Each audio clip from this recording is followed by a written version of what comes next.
అక్రమార్కులపై హైడ్రా కొరడా జులిపిస్తున్న తరుణంలో జనం ఎమోషన్స్ తో బీఆర్ఎస్ నేతలు ఆడుకుంటున్నారు. హైడ్రా కూల్చివేతలను బూచిగా చూపి గులాబీ నేతలు సర్కార్పై బురద చల్లే ప్రయత్నం చేస్తున్నారు. ముఖ్యమంత్రిగా ఉన్నప్పుడు కేసీఆర్ మాటలు, డబుల్ బెడ్రూమ్ ఇళ్ల విషయంలో మాజీ మంత్రులైన కేటీఆర్ తలసాని చేస్తున్న వ్యాఖ్యలు ప్రజలనే కాకుండా వారి సొంత పార్టీ నేతలు కార్యకర్తలను సైతం షాక్ ఇస్తున్నాయి. 28,000 అక్రమ కట్టడాలున్నాయండి. హైదరాబాద్ లో వర్షం నీళ్ళని తీసుకుపోయేటువంటి నాలాల మీద, స్టామ్ వాటర్ డ్రైన్స్ మీద 28,000 అక్రమ కట్టడాలని మెర్సీలెస్ గా ఒకటి మాత్రం చేస్తున్నాం. ప్రతి సర్కిల్ కు ఒక ఫ్లయింగ్ స్క్వాడ్ పెట్టమని ఇప్పుడు చాలా సీరియస్ ఆదేశాలు ఇవ్వడం జరిగింది. హైదరాబాద్ లో అక్రమ కట్టడం కడితే నిర్దాక్షిణ్యంగా కూల్చివేస్తాం.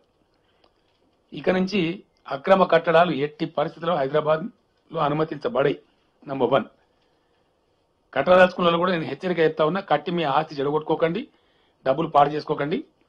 దయచేసి నిర్దాక్షిణ్యంగా ప్రభుత్వం కూల్చివేస్తుంది. ఒకటి, లేకపోతే ఇటువంటి సిచ్యువేషన్ వస్తుంది. తర్వాత ఈ 28,000 నాలాల మీద కట్టిన అబ్స్ట్రక్షన్స్ కూడా తొలగించాల్సిన అక్కర ఉంటుంది.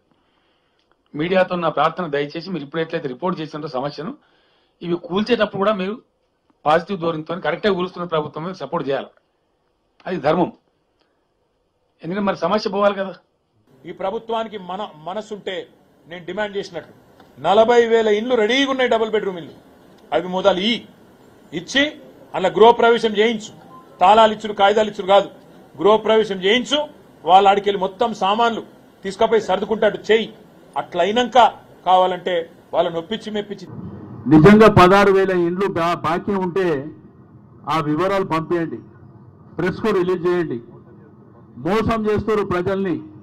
డబుల్ బెడ్రూమ్ ఇండ్లు ఎక్కడ లేవు. అనవసరంగా మోసం చేసి ఈరోజు 16,000 ఇండ్లు మీకు రిహాబిటేషన్ చేస్తామని చెప్తున్నారు.